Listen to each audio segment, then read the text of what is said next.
You're on 24, 675, 24, 1052, Barry Lishing, violation of community control. You were denied entry into the jail treatment program due to statements made to Lawrence Spector. Do you understand that allegation? Yes, sir. Mr. Mulkey?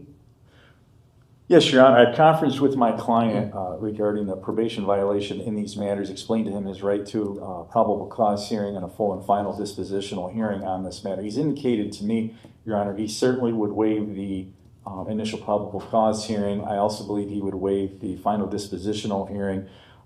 We'd like to resolve this case one way or the other today, if that is possible, Your Honor. Thank you. Is that what you want to do? Yes, sir. All right. What's your plea to the violation? Guilty. What? Guilty. All right. I'll accept your guilty plea and find you guilty. So I sentenced you to prison in October 2nd of 24 on these two cases. And I made a note that I was going to put you on judicial release at a certain point, and I did that when you were here on July 10. The terms of your probation were 45 days and additional 45 days, with the last 30 being in the jail treatment program, followed by a NeoCap with some other terms and conditions. And if my recollection serves me correct, you weren't particularly happy with those two aspects of your community control.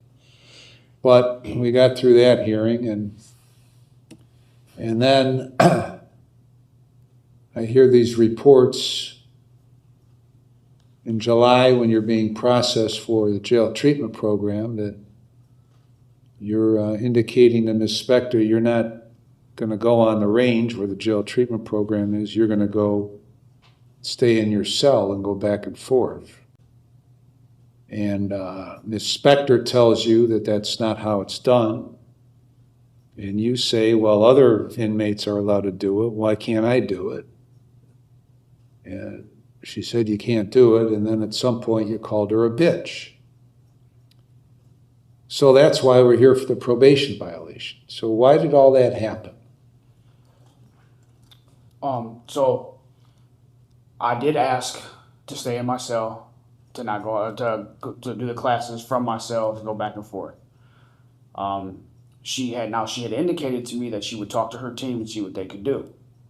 So when she came back, she was accompanied by CO Roba, standing at the door with her when we had our conversation.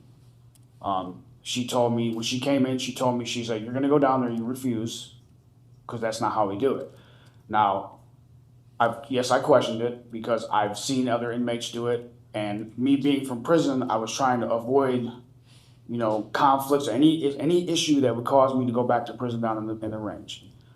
Now, we had a few questions back and forth. I asked to speak to the head person of the JTP, which she refused to do that. After a certain point, I was like, I'll go down there. I'm not refusing.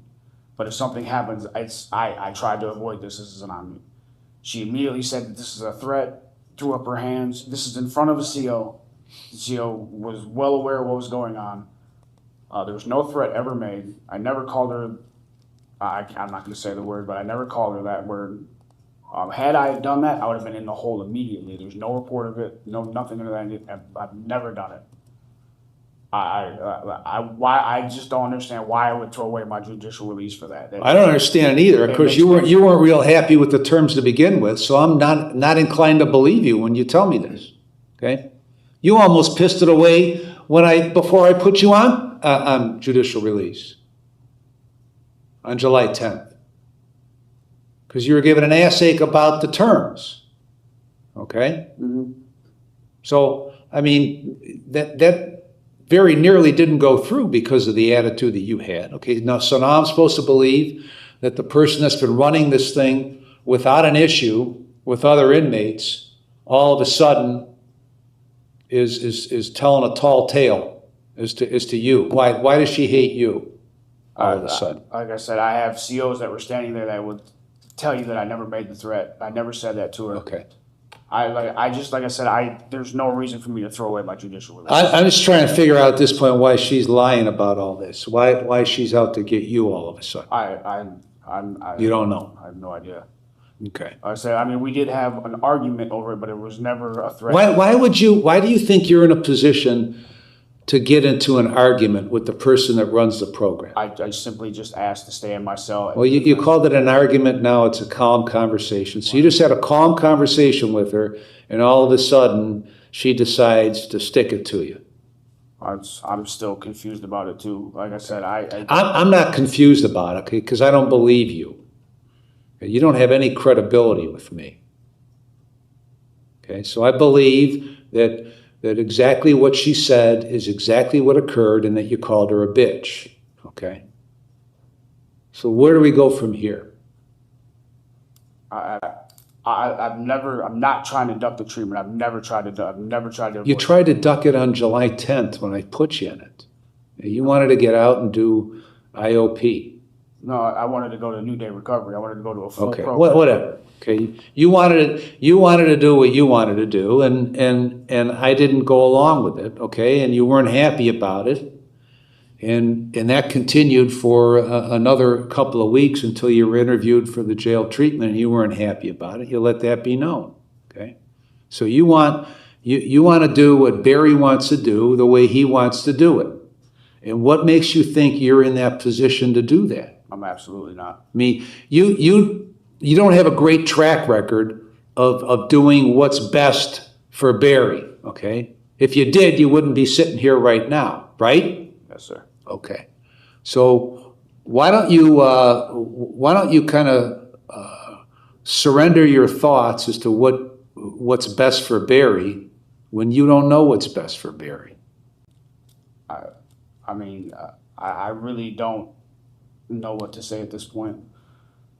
All I can do is say that I'm willing to do whatever you want me to do to try. Like I'm not going to fight it anymore. Okay, you should be almost done with jail treatment by now. Okay, so I don't know why you pissed away 45 days for nothing, other than you're a hardhead. So what do you want me to do? What do you want me to do? I just want a fair chance to succeed. Okay. Well, I gave you a fair chance to succeed. And you decided you wanted something different. You wanted it on your terms, when you're not in a position to dictate terms. We're beyond the 45 days at this point.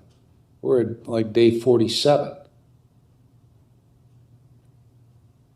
You should be in Warren right now. Mr. Mulkey, anything you want to say? Your Honor, on behalf of my client, I believe that he is now in a place where he understands what is expected of him. He's very high on this court's radar in terms of his cooperation. Your Honor, he's got to make this change within himself and stop fighting the requests that he's been, or the orders even rather, that he's been asked to do, because after this, from my understanding, is he's got NeoCaf that he's got to also make it through. So this is just the first step. So we're not off to a very good start, Your Honor, but I think he would like to rectify that situation and demonstrate to the court that he can do that without further incident. Your Honor, thank you. All right. I gave you, back in October of 24, 48 months.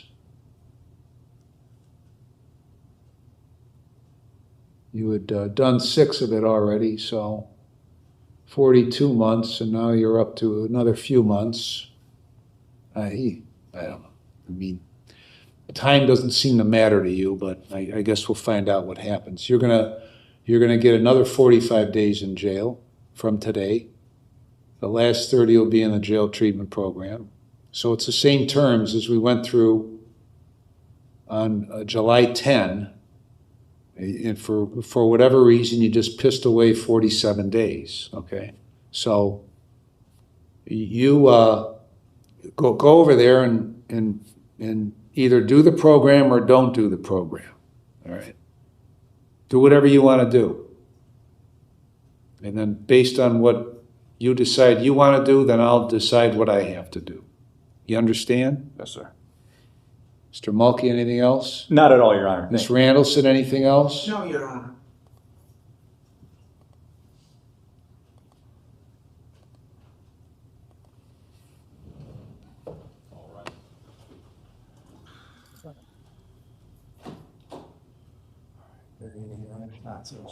Try to make it work. Yes.